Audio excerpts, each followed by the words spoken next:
आपण पाहत आहात लोकवेद सांगली न्यूज। गावते शहर आम्ही आहोत तुमच्या सोबत। ताज्या आणि विश्वासार्ह बातम्यांसाठी लोकवेद न्यूज सांगली चॅनलला आत्ताच सबस्क्राइब करा। साताऱ्यात पोलिसांची धडाकेबाज कारवाई। बेकायदेशीर पिस्तूलसह तरुण जेरबंद। 1.23 लाखांचा मुद्देमाल जप्त।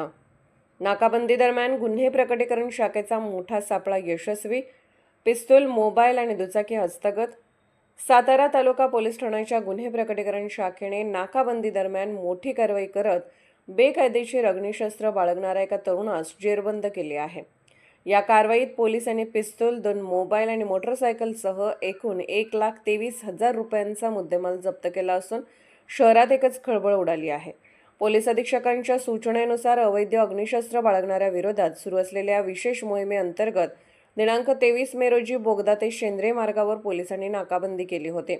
यावेळी शेंद्रेकडून साताऱ्याकडे येणाऱ्या हिरो कंपनीच्या MH11 DF 8611 क्रमांकाच्या मोटरसायकलवरून आलेल्या रुबान रफिक पठाण वय 20 राहणार शनिवार पेठ सातारा याची संशयावरून तपासणी करण्यात आली।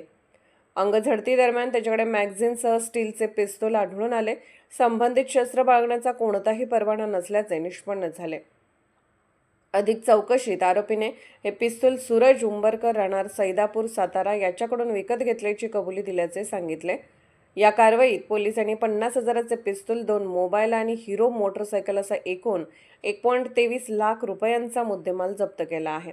आरोपी विरोधात गुन्हा दाखल करण्यात आला असून पुढील तपास सुरू आहे। ही धडक कारवाई पोलीस अधीक्षक निखिल पिंगळे, अप्पर पोलीस अधीक्षक वैशाली कडूकर, उपविभागीय पोलीस अधिकारी राजीव नवले, पोलीस निरीक्षक निलेश तांबे आणि सहाय्यक पोलीस निरीक्षक अनवर मुजावर यांच्या मार्गदर्शनाखाली करण्यात आले। गुन्हे प्रकटीकरण शाखेचे पोलीस उपनिरीक्षक अभिजित गुरव आणि त्यांच्या पथकाने ही कारवाई यशस्वी केली। या कामगिरीबद्दल संबंधित अधिकारी व कर्मचाऱ्यांचे वरिष्ठ अधिकाऱ्यांनी कौतुक केले आहे। सातारा पोलिसांची ही कारवाई शहरातील गुन्हेगारी विरोधातील कठोर भूमिकेचे आणखी एक उदाहरण मानली जात आहे।